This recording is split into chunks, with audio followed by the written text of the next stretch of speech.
them, it's a blessing. That's what I'm talking about. Good morning. Good morning, Tia. Good to see you. Before we start the next little section, bottom page 20. From last time, bottom page 20. Any question or comments so far about communication, boundaries in marriage? Got it all perfect? Ready to go? Yeah, he said yes. I hear you.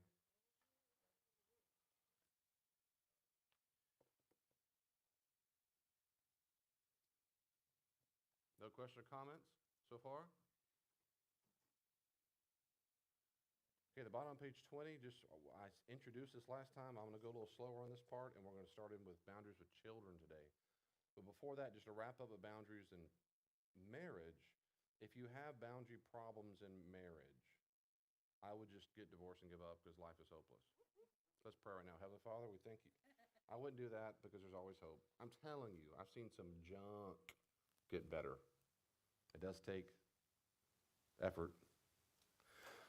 So the first thing is admit there's a problem. Is there unfair spending, disciplining the children, sex, whatever? Denial doesn't fix the problems, right? My counseling professor and masters used to say, denial is more than a river in Africa. He was funny that way. Number two, but the first one's a problem for a lot of people. They won't admit it. They just won't admit there's an issue here. But it takes courage just to admit it, even internally, like this isn't working. Two, identify the specific boundary problem. Clarify what aspect is being crossed. That's all. Just clarify what aspect is being crossed. And this is where it comes both internally and then eventually externally to your spouse. Three, and again, here's a sign you're looking for anger, usually anger, frustration, losing yourself. That's the kind of stuff you're looking for to realize, I bet there's a boundary being crossed against me. If my spouse is angry at me a lot, irritated, there might be just an issue, there might be an issue in them, or there's something else going on. Maybe I'm violating their boundaries. They're scared to tell me. But if you're in a marriage where your spouse or yourself is distressed often, irritated often, that's a sign. Pay attention to that. Pay attention to something's going on. Three, take full responsibility for whatever you do, period. If there's anything, you might not do anything. It might be completely the issue of your spouse. But if you at all, you do contribute to it. That's all. Just own that, and then you'll do better. Just own that if you can. Own it, own it, own it. Discover the origin of the conflict. I was chatting with someone yesterday, in fact, counseling person, and she lives a different part of the country. Been a counselor for a while, and I said, in a relationship issue, and I said, well, as usual, they're not expecting to hear this, and I said, well, why is it okay with you that you have been tolerating that behavior versus just blaming the other person? And she goes, oh. I said, why is this type of hot, cold relationship okay with you? But that's the point, is you got to figure out what is it about me? And if you are tolerating what is intolerable, the odds are very high you're doing because of trauma from your past, your woundedness. You're trying to get healthy needs met in an unhealthy way. So as I always say, that's worth exploring. That's just worth exploring. Why have I tolerated this behavior for this long? Why have I put up with this? And then number five, if possible, get to a therapist, a good friend who knows something that they're talking about. A support groups can be even better, where you're practicing your baby boundaries, baby steps. You ever seen What About Bob? I'm baby stepping, I'm doing the steps. Fantastic movie. And you take baby steps, baby steps. But you can practice that. And then you practice and practice and practice. And then, of course, you eventually, these all, not necessarily in the sequence, but all these things happen around the same time if possible. You eventually have to say no to the bad in your marriage. And I'm going to read this slowly because this really matters. First, reinforce that you were committed to the relationship. I'm in this to win it. I'm not bringing up this subject because I don't like you, because I want a divorce. I don't use the D word in our marriage. Why would you even bring up the word? Well, that is a manipulation phrase. Unless, and if and until, you've covered all these healthy steps, then you say that. But if you're saying that you're heated, you're arguing, whatever, that's just manipulation. You're angry, you're upset. So the first thing to do is reinforce, I want this relationship to thrive. I am married. And if you have the slightest bit of character, you meant what you said at your vows on your wedding day. But then you say what the change is going to be. in you. It's a change in you. You communicate clearly that you will no longer tolerate the boundary violation. The goal is not to make the other person change, it's how you will be changing. That's all it is. You're not declaring, this is so important. I said this several sessions ago because this is a very common misconception. Yeah, Dr. Pendergrass, you're proud of me, or Pastor, whatever y'all call me. I'll be proud of me. I told them, don't do that anymore. You shouldn't do that. Isn't that a good boundary? Then you became their parent. Oh, no, so remember, boundary setting isn't fussing at the person. It's just setting a limit. So I will be changing this. Let me say it this way. I will no longer be tolerant of that behavior. That's called a treaty violation going forward. Once again, boundaries are not about punishing another person. It's clarifying what your action is going to be. So this is what I will do differently, not you must change. That's a mature, healthy way to do it. And don't be the parent. Don't be the parent. Now, one more time, a critical parent is telling them what they ought to do, should do, threatening them, letting them know of what will occur if the violation occurs again is not a threat. It's just telling the future. So here's some examples. Before you had good boundaries, you became their parent, you said this: you have to stop drinking. I've told you over and over, this is ruining our family. What kind of man are you? You're wrecking our lives. That's standard. After boundaries, you're going to say it this way: I understand that you have the right to make your own choices about drinking. Right? You're an adult. You can drink yourself. You can literally kill yourself with alcohol. That's your choice. I also have the right to protect myself and our children from the chaos it brings. If you choose, it's your choice to continue drinking, we will choose not to be in the environment. So the next time you get drunk, we're going to go to a friend's house for the night, or my mom and dad's, and we're going to tell them why we're there. I'm deeply angry and hurt by your refusal to make healthy changes, but your drinking is your responsibility. What I allow in my life is mine. That's it. Just give me a heads up. That's what a boundary. That's healthy all day long. I'm not telling you ought not drink. I'm not dogging you. I'm not calling you names. I'm not attacking your character. I'm just saying that's now a treaty violation. If you step in this home and you smell like weed, I'm out. I'm out. Whatever it is. Just give me a heads up. Now that's scary when I tell people in counseling this for the person who's being wounded. Because they're going to go, David, that way makes you, if you get, I'm saving some time here, that makes them anxious. Why make you anxious? Because if I can't try to manipulate and control them to stop, it might be the end of the marriage. You're right. You're right. You're right. Because you don't want to be their parent. They might choose weed over you. They might choose alcohol over you. Yeah, they might. It's a real danger. Sure it is. That's what happens in relationships. They might choose porn over you. Yeah, they might. Then you'll know. Before boundaries, you're a pervert for looking at pornography. I'm picking us guys. That's so degrading. Well, not all. About 20% of females are addicted to pornography too. 25%. You're so gross. You're so degrading. What a sick person. You're so disgusting. After boundaries, sounds like this: I will not share intimacy with someone who chooses to engage in pornography. That's your decision. You're an adult. But I have the right to decide what I will accept in my relationship. I want a partner who is fully present with me, romantically, sexually. I will only be intimate with someone who values that. Now, it's your choice. Just decide which one you want. Your choice. Which one is it? And finally, like Cloud and Townsend, one of them said, divorce is not a boundary in marriage, it's the end of marriage. It's not a boundary. That's the end of marriage. So we don't use that as a boundary marker. That's the end of it. Okay. So I want to make sure before we move on, and we will move on, any question or comments? Do you understand that in any relationship, friendships, the same thing? I love you, friend, but going forward, I will not tolerate you cussing at my children. If you do that, you can do it if you want. I won't be around you anymore. I'm going to limit how much time I expose myself to that because I can't stand that language. Just give me a heads up. So the next time you cuss at my kids, I'm walking out. That's all. It's not a threat. I'm just telling you that's what's going to happen. It's a new day. New day. You don't even have to like it. I didn't ask you to like it. Why? Because I don't need anything from you besides compliance. I don't need anything emotionally from you. I don't need you to understand. I don't need you to like my choices. I didn't ask your opinion. This is not a negotiation. I'm not Donald Trump. I'm just telling you where it is. And spouse is the same thing. I'm not asking you to change. I'm telling you this will be the change in me going forward. Just a heads up. When you see me walk out of the room every time you raise your voice, that's why. Every time you cuss, I walk out. Every time I hang up the phone because you cussed at me, that's why. Just give me a heads up. I will no longer tolerate that. I'm hanging up the second you cuss at me.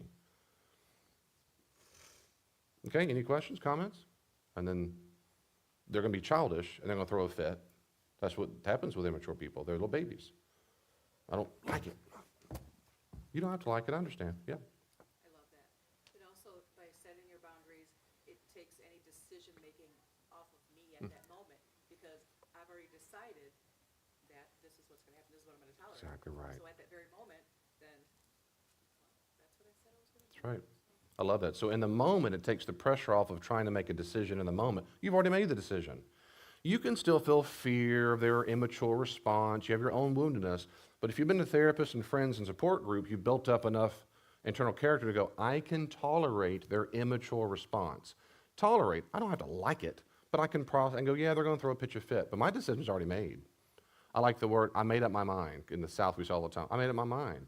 I came into this knowing, all right, I love that. I don't have to have the willpower in the moment when they use all their manipulative tools or threats, calling me names, the D word. Well, I've already decided. But that decision can be a big deal if they know for a fact. I've had, particularly, tends to be females on my couch without their husbands typically, which is sad and pathetic to me. It tends to be that way. Pathetic, anyway. I'm not always very proud of us men. They can be very scared, David. I'm telling you, if I set that boundary with that person, it will be the domino effect leading to divorce. And I understand that's a process that's worth grieving about. It is. But if they can get that decision ahead of time and get the strength and realize this is healthy, you're worth it, yeah, it's easier to make. I agree. Sorry, I'm just piggybacking on that. Thank you for that. Any other questions, comments about this? Bonnie, yeah. If you do say that and you set boundaries and then you step away and then they say they change and then you go back Mm-hmm. and then they start it again and you leave Mhm. and go back, Mhm, how many times? Yeah, good question. So if you say these things and they do change, and then you renegotiate, so maybe you might try to open up more bondedness, you get closer, they do it again, you back up, how much you go back and forth? Again, that's up to you, how much you do it. I would think that would probably depend on the nature of the thing itself. So for example, if a person, so the normal thing is this, okay, I'll stop. They beat themselves. They'll cry and weep. I'm so horrible, I'm bad. The shame hits them. Maybe even genuine remorse comes out, and they dig down deep. I'll never touch it again. But they do not get anything I said a few weeks ago on addiction, particularly, which is they don't get structure, support, accountability. They don't go to AA, they don't go to whatever. They're going to fail most of the time, statistically. So if someone says, if I say, well, my husband, I'll just pick on husbands. Well, he said he's going to stop. I'll say, that's so sweet. I'll say, good for him. Did he stop? Well, so far. I'll say, what structure has he put into place? What does that mean? What new habits does he have in place to help that person say no to that desire? And if they go, I don't think of any of them. Well, then they're probably going to fail again. But in the meantime, you can be as close as you want, which is a good thing because your husband realizes this is, do you still hear a little bit of echoey? She does. Yeah, we do at the front. Not too bad, but I hear a little bit of it. So people who are, you can get close, and that's a sweet thing. So when the spousal, when they've made good changes in a healthy way, and they've really tried, I'm making fun of like the guys like, a guy or girl, they've tried hard. Well, then yeah, then when we're back to bonded, it feels really good. Then the question, however, is how long is it going to last? Probably won't last that long. Probably won't. If that's true, as soon as it happens, you just reinforce your boundary again. You're like, nope, I said next time we do that, we're done. Now, let's say you gave them a boundary that says, this is the last time I will ever tolerate it. Well, then you're done. If you say, if it's not, that's the last straw, well, then you need to be the last straw. But if it's not the last straw, if it's just I'm letting you know every single time you ever cuss at me, I'm hanging up the phone, you might be hanging up the phone a lot. You might be hanging up the phone the rest of your life if he refuses to stop cussing. But you never stop backing down for your boundaries, ever, ever, ever, ever, because you're worth it, you're valuable, you're lovable. The other thing you'd say, well, David, it's easier to give it's easier to rebond if they have gone through structure and they've made long periods of change and they slipped up.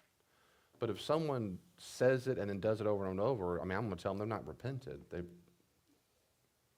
So there's nothing wrong with saying, man, I want to get rebonded, but honestly, I'm hurting. This is now the third time in 2 weeks I've had to leave the house because of this. I'm not tolerating this much longer. I'm not going to do it. Don't they finally understand that your boundaries aren't really boundaries? Don't they understand your boundaries aren't boundaries? Yeah, if you do not enforce, Going, correct. No, going back and forth is not the same, in my opinion, is not the same as, so for example, back to my analogy of say, a person says, I get drunk, I'm leaving with the kids, we're staying at their friend's house. You might be with a friend's house 3 times a week. But then, so that's still a boundary. But they're not going, it doesn't matter what I do. No, I lose her. The next step is, which I would, if I were on that show, I would say, now after, I wouldn't, I mean, in my opinion, I wouldn't do it often. I don't know what my magic number would be. It wouldn't take me long before I go, this is enough. If you're not going to AA 4 times a week starting tomorrow, and you're getting a therapist tomorrow and blah, blah, you have chosen this over me, which means it's the end of our marriage. And then on my own, I'd be very sad, upset, grieving, angry. I'd frustrate all the feelings out. But in the moment, I'm just giving you a heads up, it's the end of the marriage. You've clearly chosen. Then that's why a boundary, especially when it comes to substance abuse, words are irrelevant. What matters is their behavior. And if they're not getting the structure and accountability and support, they're not going to, statistically speaking, the vast majority will not stand up to it. But again, that's why to me it's always a gradation. Step 1 is to dialogue. Maybe it's like, we need to go to counseling. We do. The marriage, I don't think, will last. We need counseling together. We need to work on our communication, I will own everything. You just step by step. You don't go, here's my boundary, let's get divorced. Like you've skipped over, in my opinion, as a Christian, you've skipped over all the necessary things. Now, there are situations in which it's so extreme, I've told people, you don't need all the steps. I won't tell you the one, it was horrible. I even brought up the options. As you told me more what he did, I go, yep, I'm with you. This is an egregious, it's over. The marriage has been over for a long time. And he was egregious. So in general, though, however, step. And you're just boundary.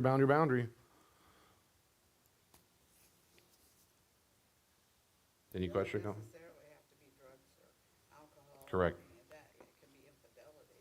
Right, doesn't have to be drug or drinking, it can be infidelity. Yes, anything at all that violates your boundaries. Your core non-negotiables. That's right. In the Christian worldview, I think we have about 5 or 6 biblical grounds for divorce. Those would be non-negotiables. But that's for divorce. Here, we can talk about anything as a boundary, anything at all. Like, you think it's so funny to burp at the table. The next time you burp, I'm leaving the table. That's not divorce worthy, but I'm leaving the table. You're by yourself. No, come back. No. It's not funny to me. It's gross. I mean, that's a simple thing, but it's my boundary. It's gross to me. So I'm not telling you to stop. You can sit there by yourself and burp all you want. Not with me in the room, though. That's a boundary. I mean, we're not watching movies with all that language in it. If you put on a movie, I'm leaving the room. I don't want to hear all that nonsense. What you do with your ears and your spiritual diet, that's your choice. And mine is mine, and I won't be exposed myself to that. I'm not doing it. I'm not watching those movies. You can turn that rap music, whatever that music on the lamp, I'm not doing it. That's not divorce worthy, but it's a boundary. We can go on forever. When you have dirty clothes all over the floor, I'm not doing your dirty clothes anymore. I'm not doing it. If you can't put it from there to the basket, it's over. I was already treating you. It's your laundry. It's your responsibility anyway. But I'm just letting you know, going forward, I'm not touching anything at all. As a treat, I'll still do it, but only if it's in that basket. Anything else on the ground is your business. It's not mine. I'm not entering trash anymore. Boundaries. Good. Any questions, comments about that? How many pairs of clothes you have to have for the whole week? How many clothes you have to that's right, for the whole week? Yeah, we'll talk about that in a second, about more consequences are good. Any questions more about that, boundaries? Is it clear that I'm saying to you, boundaries are not about changing your spouse, but changing you? Hey, just give me a heads up. Going forward, I won't be doing that anymore. I won't tolerate that anymore. Just heads up. That's all. Just heads up. What's wrong with you? Oh, nothing. How are you doing? What happened? Oh, a lot of things. Any questions? Well, you're just like your mother. Thanks. What's for dinner? It won't work. My mind's already made up. This isn't. You just don't love me. You want to get divorced. No, that's not what I said, but okay. The balls just go bing, bing. They just fall off. Bing, bing. And they'll walk off. It won't work. If you put a grin on your face and go, how about that? Huh. Okay. How about that? Have a good night. They're going to go run off and tell my son, well, I can tell long stories. They go, what do they, what'd she do? She was,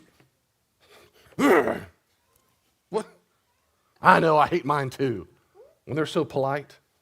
Shit, I can't smoke weed anymore. She said it real respectfully. I hate her.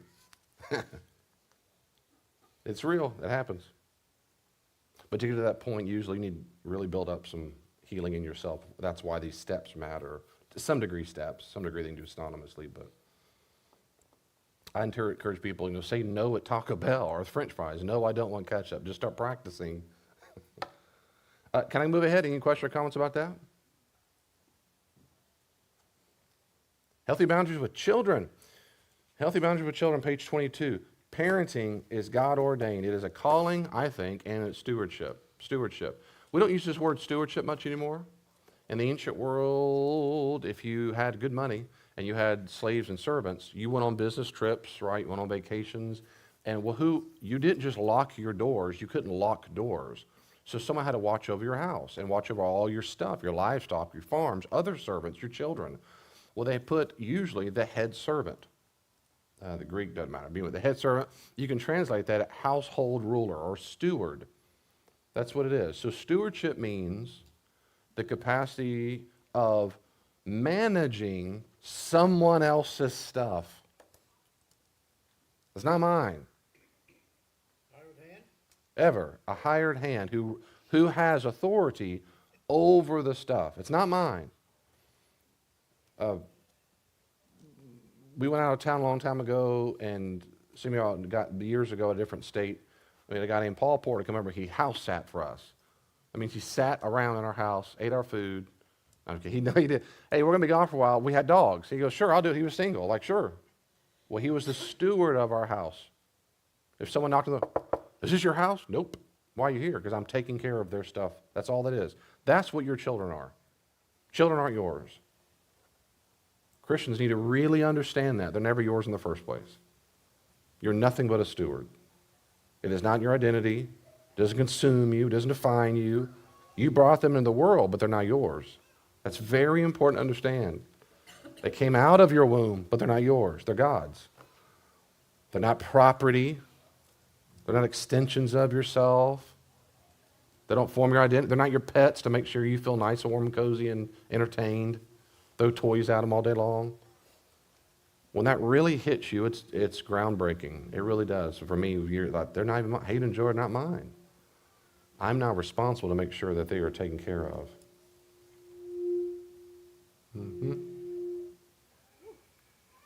All I'm doing is this. A parent's sole job is to form their character. That's it. That's your number one job on the planet for your children. That's it. You want to get their character right. Why? Because you're getting them ready for reality in the real world of being an adult. God willing, they make it that long. And they're going to stand before God Almighty and hold themselves accountable to that. That's the whole point of parenting. You're forming their character. That is the whole, not make them happy, make sure they just get their dreams come true in Disney World nonsense. You're getting them ready for the real world of adulting and the real world of being and stand before God Almighty. They're not reflections of you. They're not reflections of your unmet dreams and insecurities. I wanted to be a football player, they've got to be a football. I wanted to be a doctor, they need to be a doctor. I always want to play the piano, they're going to play the piano. I always want to make sure I had kittens, she has kittens. Nonsense. That's common and so unhealthy. They're not yours, they're God's. And your job, your number one, if you had a job description, it would say, form their character, signed God Almighty. Get them ready for reality and to meet me face to face. As stewards, Cloud Townsend had these 3 divisions. I like this 3 division. Your job to form character, protector, manager, provider. So these form the inside of a child. What does that mean to be a protector? Of course, it means you give them safe environments. Safe environments, physically, emotionally, spiritually. Not only from dangers outside like abuse, neglect, harmful influences, but also immature impulses within them. You're protecting them from the outside worlds of bullies and murder. You lock the door at night. Don't run in. I was driving, Elaine and I were on the road last night from Wisconsin, and these 3 precious little girls out there in the fields of the farm, they ran straight to the road. They were, you can tell, like a 5-year-old, 3-year-old, and 2-year-old, and the middle one ran straight to the road, and they were giggling, having a straight. I'm going 65 miles an hour. She got to the edge of the road and stopped and turned around. No parents in sight, no adults in sight. Had my tire went out, all 3 would have died. We were both going, when I hit the brakes, of course, I was watching, praise God, it was sunny, I could see them clearly. They were having a good time.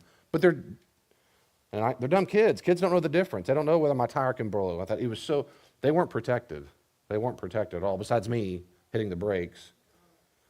The point is, that's what good parents do. They protect from outside, but also inside of the child. The child's own natural proclivity to be a narcissist, entitled. They don't want responsibility. There's a Peter Pan syndrome. They don't want to grow up. They're a Toys R Us kid. Protection involves sheltering and preparing. That's it. You don't rescue them. Discomfort's not danger. Lord, if I could tattoo that on my forehead. Nearly every parent I've ever met think, yes, it is, yes, it is, yes, it is. You've got to, if you rescue them from all this discomfort, then they don't get discernment, they don't get wisdom, they don't get resilience. You're not protecting them from discomfort. You're not protecting them from discomfort. You're protecting them from danger. And discomfort's not danger. You're not protecting them from discomfort. Uncomfortable feelings. That's not dangerous. That's healthy. You're protecting them from the right things. It is dangerous on the outside world. It can be. It can be dangerous on the inside world of massive character flaws like entitlement, narcissism, rage issues. But you have to be clear what you're protecting them from, and discomfort's not one of them. I've counseled many people, 80-year-old people, who are not protected in childhood, and they're still absolutely traumatized from what happened. Time is irrelevant. When you're traumatized as a kid, not protected, it's a big deal. Parents must manage their lives over time, and that changes over time. When they're little bitty early years, I give external structure, I set routines, bedtime, I offer discipline, timeout, spanking, whatever, withholding rewarding privileges and natural consequences all the time. I manage their time for them and their settings. But as they get older, I teach them more. Help them manage their internal world. They can need to self-regulate, make wise decisions, manage their own time, resource, emotions. So I'm showing here my hand, but you can't see it in a podcast. As your hand starts really low, I'm much more controlling. I'm much more involved. I'm a micromanager when they're little. As they mature, my hands, literally and metaphorically, are slowly backing off of what I control and manage for them. Deliberately. It's an inverse relationship. The older you get, the more I'm not your manager. That's healthy. You're not controlling them, I know literally, but shaping the space in which they learn to control themselves as they get older. So I had to start enforcing. I help them know what a boundary is and how they should enforce it on themselves. And I'm going to give some specific tips of that on a couple pages from now. I'm going to give real specific tips. But that's the goal. When they're little, very appropriate. Don't eat that. Put the rock down. Don't lick your sister. Don't grab the grasshopper. Don't touch that toilet. I was in the restroom the other day, and I was thinking, we were in a gas station. I started laughing. I remember specifically when Hayden would come in and said, baby, when we go in there, don't touch anything. Don't touch anything. Don't touch it. Now he's 16, son. I'm kidding. He was little. He's 3 and 4. Baby, don't. He'd come in, he'd see the toilet and go, I'm running to go, he like, who want to touch stuff on the ground? And that face, Jennifer, that's where I go, no, baby. So I'd preface each time we're going there, I just need to stand. So he'd sit there, be all sweet, looking around, bored. Like, don't touch. I'm being overwhelmingly micromanager because he's little. I know the real danger of the junk everywhere. But if he is 16, that's weird. By then, I should have trained him. First off, get out of my stall. What are you doing here? It's weird. Shut the door, son. Here, Dad, I'll sit in your lap. No. But many of you parents have never stopped. You're still telling them, don't touch, don't touch, don't touch. And that's weird. It's unhealthy. It's crippled the child. If they need you that badly at 16, you've got some change to do. You're the 3C, you're the provider. Basic necessities, food, shelter, clothing. But of course, emotional things, spiritual instruction, training the children in which they should go. You model faithfulness as a Christian. And of course, you're giving them independence and responsibility slowly but surely. A good provider doesn't just give resources, but trains children to handle resources wisely. So the goal is for the child to become less dependent on the parent and more dependent on God. They can provide it for themselves as they grow up. I know I can wake up when I need to. I can set an alarm, wake up when I need to, and go to school. I'm providing for my own. I know how to do my laundry eventually. I know how to drive my car eventually. I know. So I can provide for my own needs, and I can also depend upon God to provide. I will make sure I use wisdom, and I'll pray, and that's what happens over time. At first, they cannot do it. They can't go to work. They can't get their own food. Fine. But as soon as they can, I'm thirsty. Good, go get you a drink. I'm 2. No, that's different. But if you're 6, you're 7, there's the cups. There's the stair stool. Get your own. There's the water. You know where it is. You can do it. Notice how making children happy, being their best friend, doesn't appear anywhere. It doesn't matter. Those are results sometimes of good parenting, right? If they're happy, if they're your friend. But it's never the aim.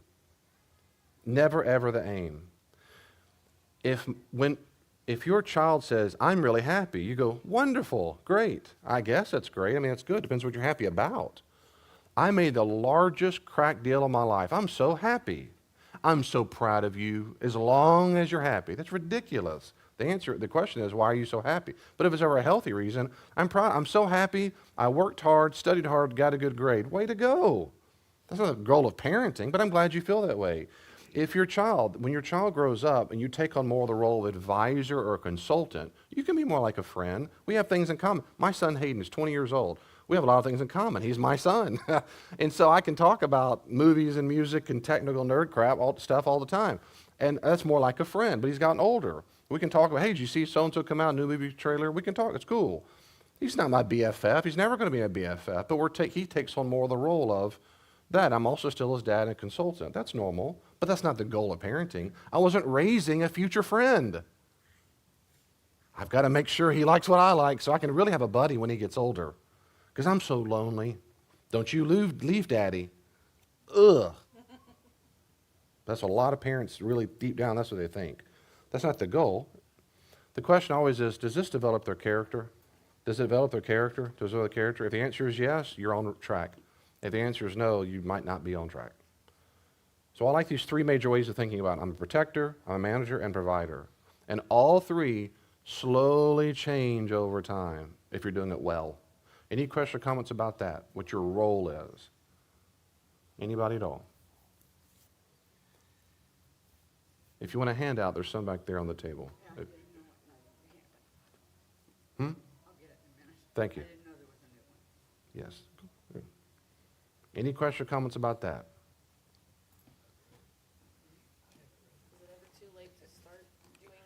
Good. Is it ever too late to start? It is never, never, never too late to start. What I would do, now, it's too late to start what you missed the years before. Obviously, we can't time travel. But what I encourage parents to do is whenever, especially, well, this is any of this stuff, where I was like, boy, I blew that, because none of us are flawless people. When it comes to children, what I do is I like to first realize what it is we've messed up, what we've blown. Be clear about that, have clarity, and then tell the child exactly what I blew. I should not have blank, blank, blank, and blank, and blank, and blank. Here's a list. Or it's just one thing. And they're going to say either like, it's okay, no big deal, and that's fine. They can say, you're not going there for validation. ever. And if you are, you're not ready to tell the child. But if you know, I'm confessing this, now I realize this was not healthy. I did not know better, or I did know better and I still did anyway. Whatever it is, you're still just owning it. And you're apologizing, and then you're going to say, now going forward, here's where I will be. Does that make sense? That's like a normal relationship. Let them see that you're going to heads up, right? And when you fight a ex-spouse that doesn't want to be proper, wants to be the friend. Yeah, so if you have an ex-spouse who wants to be a friend and wants to be this, yeah, can't control that at all.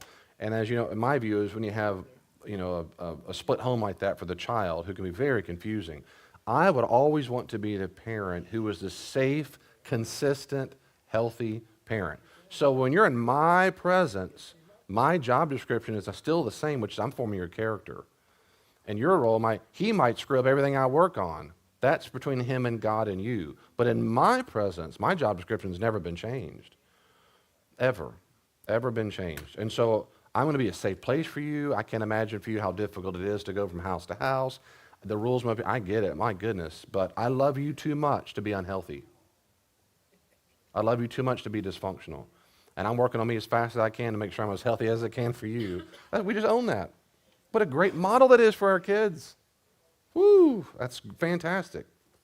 So there's a lot of growth in that, just owning that. Good, thank you, good. Yeah, don't you wait on ex-spouses. You did, I'm saying, Anything else about that? Bottom of page 22, children aren't born with boundaries. They're born with needs and desires, but they don't know where they end and someone else begins. And they start with what we call egocentrism. They do assume the world exists for them. They just assume the world's just about them. They just do. Now, in Christianity, we think that they're born with this fallen nature. That is, there's something off about us. So boundaries are not natural. They must be learned. I like how Proverbs, that's why a child left to themselves, quote, brings shame to their mother. A child's initial instinct is to control their external world. This is very important. They want to control their external world to get what they want. That's why they cry, they manipulate, they throw tantrums. If I can get you to change you to make me feel better, I'll feel better because they don't have internal self-control. Some of you, you have friends or spouses like that right now. You might be like that. That's the definition of immaturity. That's what narcissists are. That's what psycho and sociopaths are, in my opinion. That's what egocentric, immature people.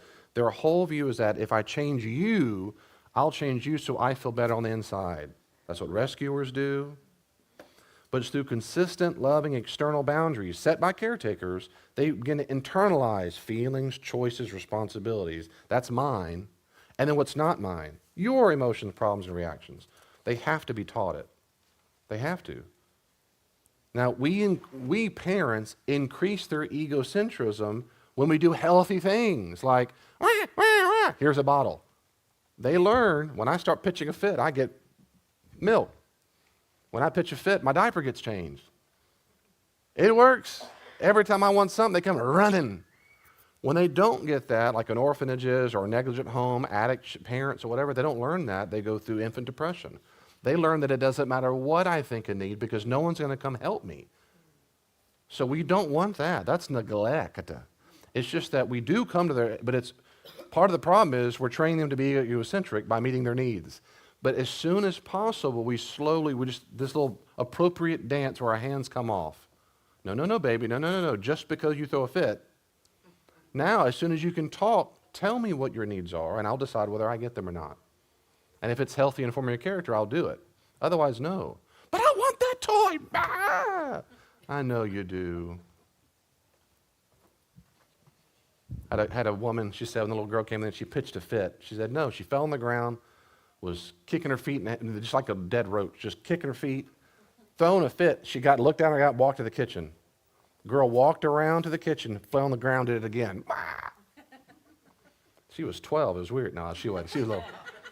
She was 2 or 3. Now she's probably 19, 20. I think she just got married, in fact. But when I see her, I still remember that story. Now her dad's super tall. She's like 6 foot tall. I'm picturing you, little girl. But that was perfect parenting right there. Just look at them and go. But they're taught that. They came out, we taught them, but then we have to disabuse them. So top page 23, parents therefore must have boundaries to instill boundaries. They don't have them. It's like they need $1 million. They do not have it. They came to this world without $1 million, but you're supposed to have $1 million. You're supposed to give it to them. That's what boundaries are. Having boundaries is good and necessary. I love it. A being without limits is called God. You're not raising little gods. Give me a break. Every creature, children, parents must learn. Everything has that. We've already talked about this 1,000 times, but limits aren't punishment. They're just God's created order. Adam and Eve had a boundary. Don't eat that daggum tree from that tree. It's a boundary. They're not signs of unkindness. They help you grow up, right? It's good to have them. Letter B, children must learn boundaries from parents who have boundaries. And you can't teach what you don't have.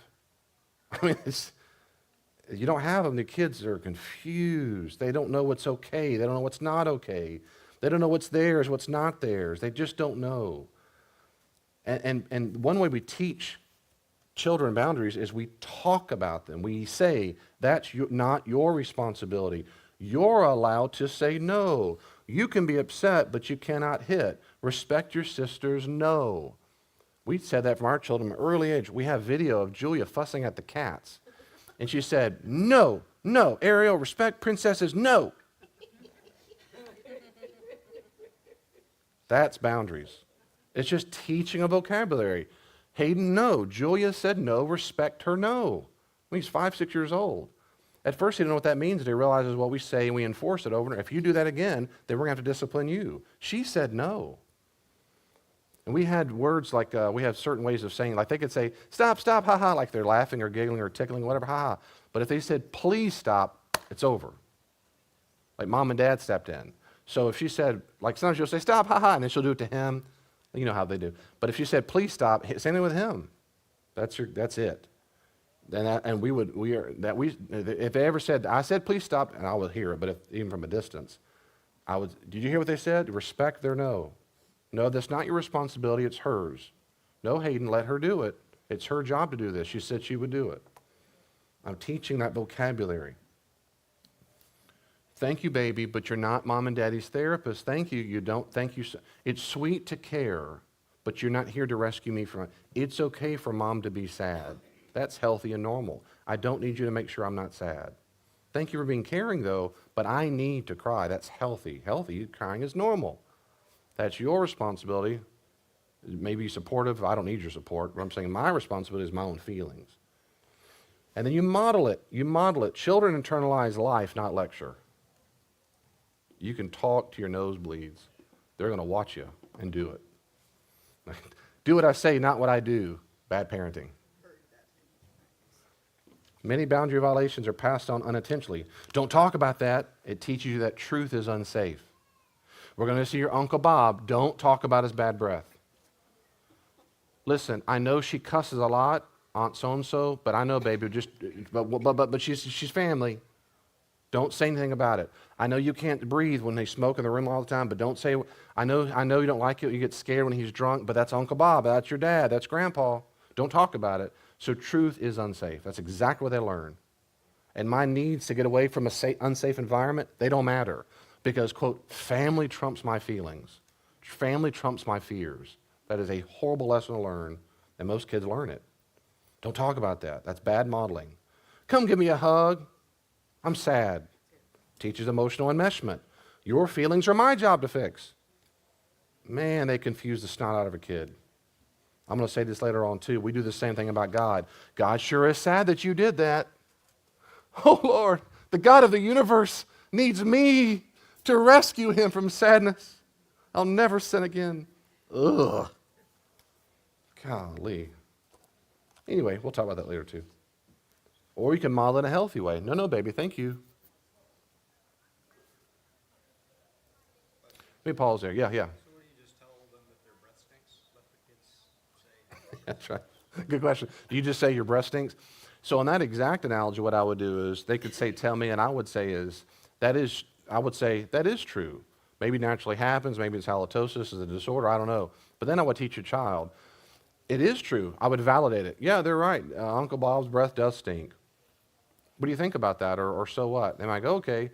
Now, if I know my child, they're more likely to say, your breath stinks. If I know it's more likely to say, or they've said in the past, then I will say, honey, when you're around them, I know his breath stinks, But when you shout that out, I'm concerned that sounds unkind. It sounds like you're making fun of them. That guy, and Bob doesn't know that or can't control that or whatever.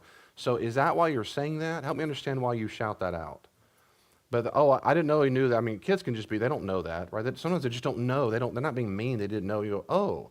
And I would say that's the case. Well, I'm concerned that would sound unkind. You can tell me, that's fine. I remember I was in a swimming pool one time. I was a little kid, and we had I think I had a birthday, some party or something, we'll get together. And there's a girl from school came, and she had glasses on. I was 5, 6 years old, so I was young. And we were swimming, and she didn't have her glasses on for the first time I ever saw her, and she was there with her dad. And I said, her eyes were crossed. That's what the glasses were helping at. I didn't know such thing existed. So her glasses are off, and I said, oh, your eyes are crossed. I just blurted it out. I said, oh. And I'm thinking, I remember going, I never noticed that. Like, why is that? But as soon as I said it, she made a face. So in the moment, I said, and the dad, and I said, I'm sorry, I didn't realize, like, I wasn't trying to be unkind, but if a mom and dad had told me, if I'd have said ahead of time, then that would have helped me go, baby, that's right. Sometimes when people can control that, she might be really, really sensitive to that. So let's be cautious. Let's make sure if it matters, if it's healthy, if it's encouraging, then we can tell them. Otherwise, you can just tell me. That's different from that. That's the other person. That's very different from I'm under threat. Uncle Bob touched me. You tell me. We'll tell him, get off me. Very different. And I would train the difference. When their kids were, and it's a horrible conversation. I remember where we were when we had it with Hayden and Julia. If someone ever tried to steal you, they touch you, whatever, I remember, and we told them, I said, that's the one time in your whole life to get them off you. Let them have it. And so we train our daughter. When you hit a man in the genitalia near the penis, it's going to hurt a lot. He can be a big, strong guy. You need to do that to run. And they're like kind of giggling / upset, like sad. And we're like, babe, how do we explain this to a kid? Some people are mentally sick. We walk this. You need to get them off you and run. You tell me. Sometimes I might threaten. I'm going to hurt your mom or dad if you blah, blah. They're lying. You always tell us. We'll always protect you. So those are things where that danger, we want to embolden them to speak up. But some physical description of a person, but again, sometimes they're just kids. So that's what we want to say in such a way. We're not teaching to be scared of people's feelings. We need to be considerate of their feelings. They're not the same thing. They're not the same thing. They're just, sometimes they're going to blurt things out. You go, okay. The kids have to feel free to say something. Kids have to feel free to say something. I would say not everything, some things. They can't be free to scream out, fire! Someone hit me, and then they're lying. Harming them or doing. If someone's harming them, if a danger, threat. Feeling that they can be. Yes. Yes. Ideally, we raise them in such a way that they feel freedom and safety if someone's threatening them to be able to say it. And a parent, a caretaker will come right along and take them very seriously. Yes, absolutely. And that's what we teach them. If you're in threat, if there's danger, you always, that's my flesh, my skin. You don't have a right to touch my skin. You have a right to yell at me, cuss me. You can tell Uncle Bob, please don't put your hand up. We train him that stuff, sure. And I'll stand up for my child too. Please don't talk. We've said it to family members. Please don't talk the way of my kids. I've said that before. That's protecting them. That's not the same as, your head's big. You're ugly. That's not the same, right? It's very, very different. We've got 10 seconds. We're out of time, but we're going to come back next week and talk about boundaries in parenting, what to look for, and we got some real specific examples. See you next week, I hope. Love you. Next week. Yes? Come back.